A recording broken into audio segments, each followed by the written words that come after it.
Hi, I'm Brian E. Denton, author of the book A Year of War and Peace and the poetry collection Inspiration. Welcome to my channel. This video is part of a reader's guide I'm producing on Dante's Divine Comedy, all three books, the Inferno, Purgatorio, and Paradiso. For any new viewers, I'd first like to say welcome. I hope you have fun here, and I hope you like what you see, and you partake in the discussion in the comments. I'd also ask that you please consider liking this video and subscribing to the channel. That would really help me out. We set the goal of getting to 275 subscribers by the end of January. We've already hit that. I don't know where we are exactly, but it's definitely over 275. So let's try to go for 280 by the end of January. So with your help, I think we can do it. Thanks a lot for that. Also, for new viewers, you should know that these reader's guides are divided into certain parts. So you get this introduction, which we're doing now. This will be followed by a synopsis of the canto under discussion. We're going canto by canto through the entire Divine Comedy. And then after the synopsis, there's a characters and themes section where we look into the characters and themes. After that, I provide a takeaway where I offer my own personal feelings on the canto and think about how we can use the canto to live better lives ourselves. After that, we wrap things up with an outro, and then you go wherever the YouTube algorithm takes you. So with all that, let's get right into it. Today's canto is Purgatorio, Canto 10.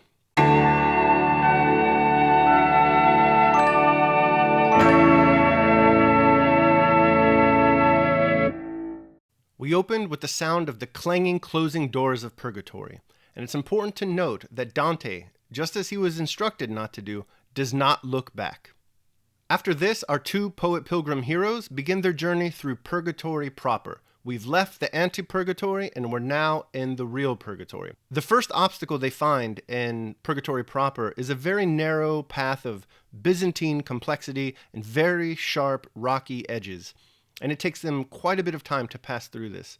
Dante the poet calls this path the Needle's Eye. Finally, emerging from the Needle's Eye, they find themselves higher up on the mountain of Purgatory, on a smooth ribbon of a path alongside a grand wall of marble carvings. It's very beautiful, and they take time to appreciate this beauty.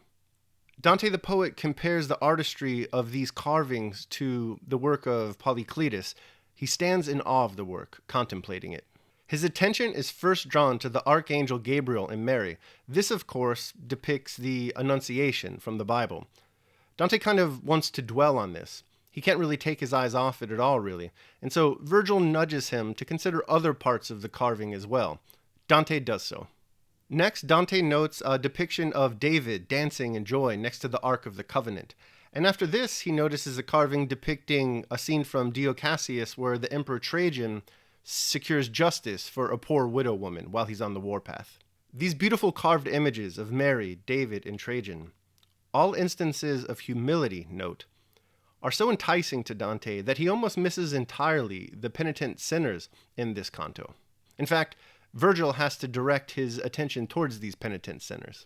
But before we get to the penitent sinners, we get another reader's address. And here what happens is Dante the poet wants us to know that while the punishment we're about to see is in fact very bad and very harsh, we should not be discouraged when we read it, because after all, the punishment is temporary. This isn't like in the Inferno, hell, where the punishments are eternal. What's happening here in Purgatory is the sinners are going through a purgatorial process wherein they purge themselves of their sins. And so, therefore, as I said, these punishments are temporary.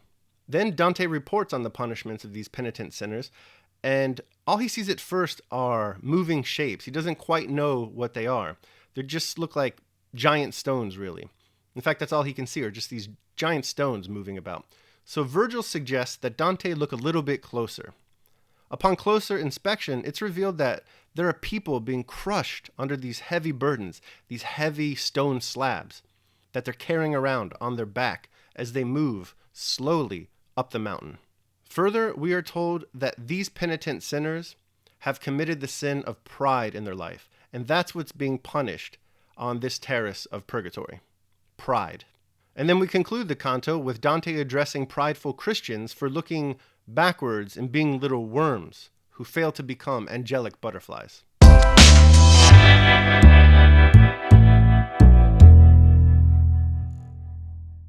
The first thing I'd like to do today is welcome viewers to Purgatory proper. We made it.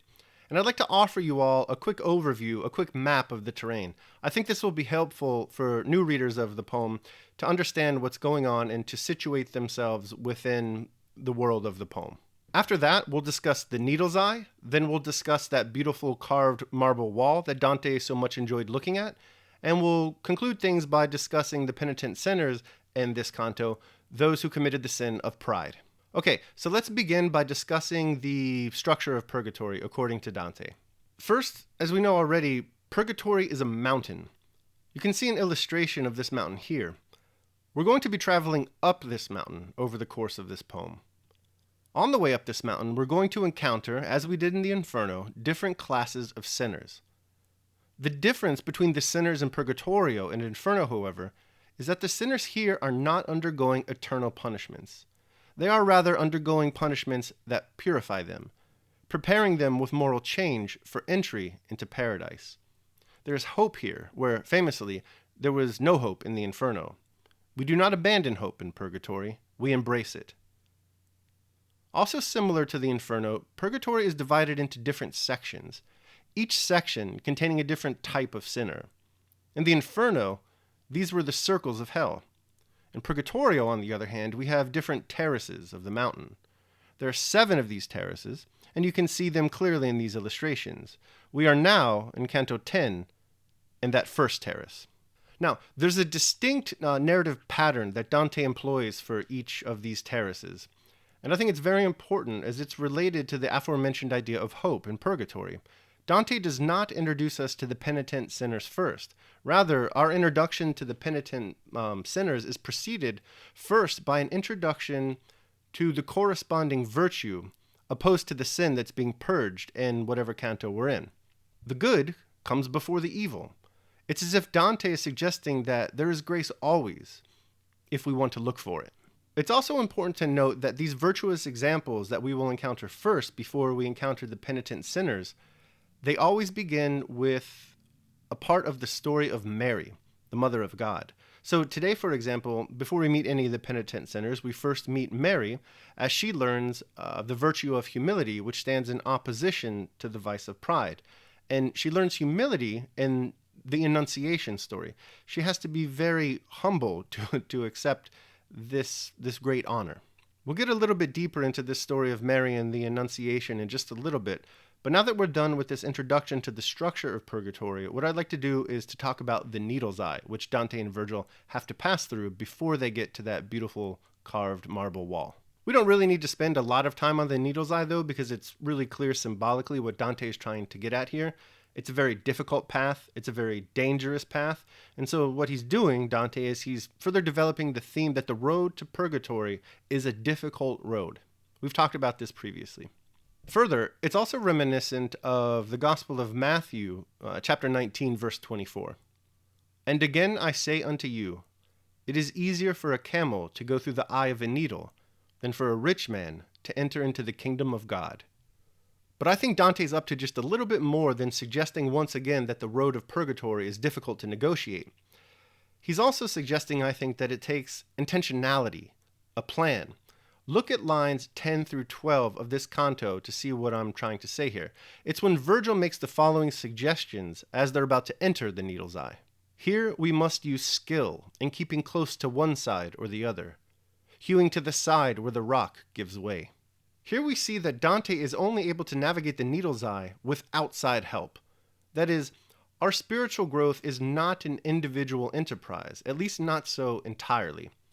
We must look to others for help, those who have gone before, the saints, history, religious traditions, iconography, etc.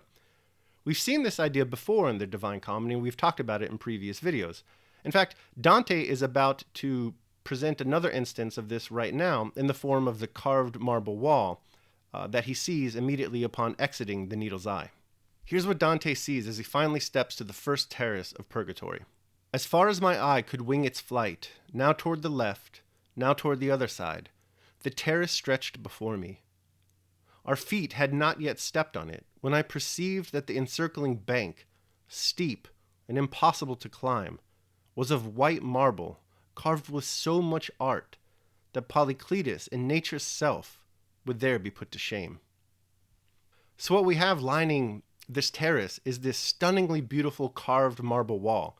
We're going to see what's on this wall in detail, and we're going to see that it's actually instructive art, showing the virtue of humility, which is of course the virtue that stands in opposition to the vice of pride. Now, before we get into the specific subject matter of the wall, I'd like first to comment real quick on Dante's use in reference to Polycletus and how, in my opinion anyway, this is related to our previous point about the recurring motif in the Divine Comedy about how spiritual growth is best aided by models. Polycletus is considered by many to be the greatest of all sculptors of antiquity. But, and this is important for our purposes because it speaks to the point that I'm trying to make, none of his originals are known to have survived. Instead, what we have of his work today are Roman copies. This is thematically on point for us here at the carved marble wall. We learn how to sculpt beautifully, like Polycletus, not by summoning our own genius, but by modeling our art on what has come before. This is exactly what the carved marble wall is, actually, an instructive piece about the art of the virtue of humility.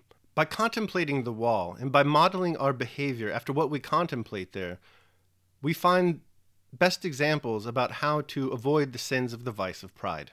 We have the Archangel Gabriel and Mother Mary at the Annunciation. We also have David dancing before the ark. Finally, we have Trajan and the widow, which is the scene from Dio Cassius. All these, as we've said, tell a story about humility. And also, as we said before, the first example is always going to be Mary. I really like what John S. Carroll has to say about this, so I'm just going to quote it in its entirety. The special humility is that of one who, not regarding herself as worthy of the great vocation which has come to her, yet accepts it meekly as the handmaid of the Lord. It is not, however, the personal humility of the Virgin alone of which Dante is thinking. The thought beneath is the profounder humility of the Incarnation. In other words, the great rebuke of human pride is the humility of God in becoming man. The first thing the proud have to learn is that it is this divine lowliness which makes their salvation possible. Next, there is the panel of David, down with the commoners, dancing among the Ark of the Covenant, and Michelle is looking at him very haughty from up above. I mean, that's pretty self-explanatory. You don't need me to tell you what's going on here. The great king and the psalmist dances among the common people, showing his humility. Not really much to add beyond that. Next and last, we have this scene from Dio Cassius depicting the mighty emperor Trajan, who halts his war preparation, he's on the warpath, in order to hear the petitions of justice from a lowly peasant woman. Now, keep in mind that we're always going to be introduced to the virtues first, the virtue that stands in opposition to the vice or the sin that follows in the canto. It's only after we contemplate the virtues that we're introduced to the vices. Contemplation of the good, then, is more instructive, perhaps, than consideration of the bad. But unfortunately, and I speak for myself here first and foremost, is that most of us fail to live well after considering virtuous examples, so we're in need of some chastising instruction. And that is exactly what this contrapasso in this canto is for. So to begin with, we must understand that the vice or the sin being punished in this canto is the sin of pride. The punishment, or the contrapasso for pride, is that the penitent sinners here, they must carry on their backs these heavy, large slabs of rock. Now, these rocks are so large, in fact, that Dante doesn't even understand what they are when he first sees them. He just sees these moving rocks, and he's very confused. He can't see the people under them. So what's happening here is that the crushing weight of the rocks, the sin, overwhelms these individuals' humanity. The weight of their pride just crushes their human soul. Pride bears down harshly upon them and the human spirit, crushing it.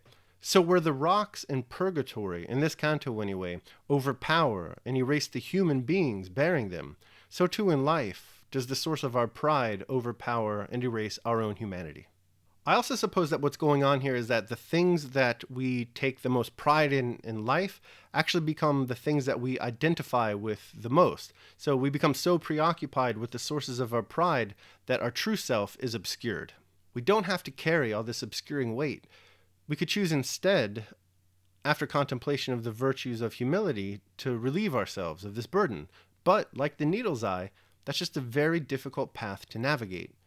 In fact, I would say in closing that the reason Dante places pride as the deepest sin, the first to be punished in purgatory, is that it's because pride is the father of all sins, all other vices.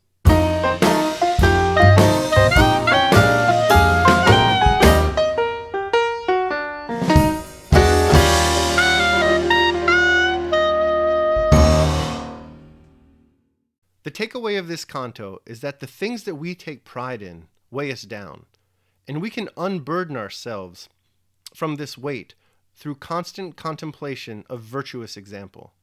In so doing, we can sculpt from the laden rocks of pride carvings depicting great beauty and virtue. The first step in this sculpting process, I think, and I'm adding this here, this doesn't appear in the canto, it doesn't really appear in Dante, is that we have to understand that the sources of our pride, wealth, possessions, status, these things are often ephemeral and always meaningless. So why do we allow them to crush us? Some things are hurrying into existence, and others are hurrying out of it. And of that which is coming into existence, part is already extinguished. Motions and changes are continually renewing the world, just as the uninterrupted course of time is always renewing the infinite duration of ages.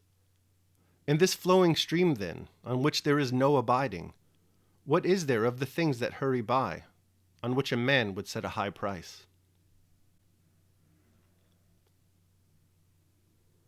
I have seen all the works that are done under the sun, and behold, all is vanity and vexation of spirit. That which is crooked cannot be made straight, and that which is wanting cannot be numbered. I communed with mine own heart, saying, Lo, I am come to great estate, and have gotten more wisdom than all they that have been before me in Jerusalem. Yea, my heart had great experience of wisdom and knowledge. And I gave my heart to know wisdom, and to know madness and folly. I perceived that this also is vexation of spirit. All right, that's my video for Canto 10 of Dante's Purgatorio. I hope you enjoyed it. If you did enjoy it, please consider liking the video and subscribing to the channel. We're going to try to get up to 280 subscribers by the end of January, and with your help, I think we can get there. So thanks in advance for that. And for any new viewers who may have stumbled upon this particular video, I just want you to know that I'm doing this reader's guide for the entire Divine Comedy. So I've already completed the Inferno, and I'll provide a link to the playlist down in the show notes, so be sure to check that out if you're interested. These videos are also, they've been inspired by Baylor University's 100 Days of Dante project, which is also another fantastic resource for a kind of scholarly approach to Dante's Inferno. You're also going to want to check that out. I'll provide the link down in the show notes too. For older viewers who have been with me since the beginning, you've noticed that I've fallen greatly behind the 100 Days of Dante project, so sorry for that. I had Christmas break. I was visiting with my family. But I'm going to try to get multiple videos out per week, and so I'll see you when I see you. Until then, take care of yourselves and others.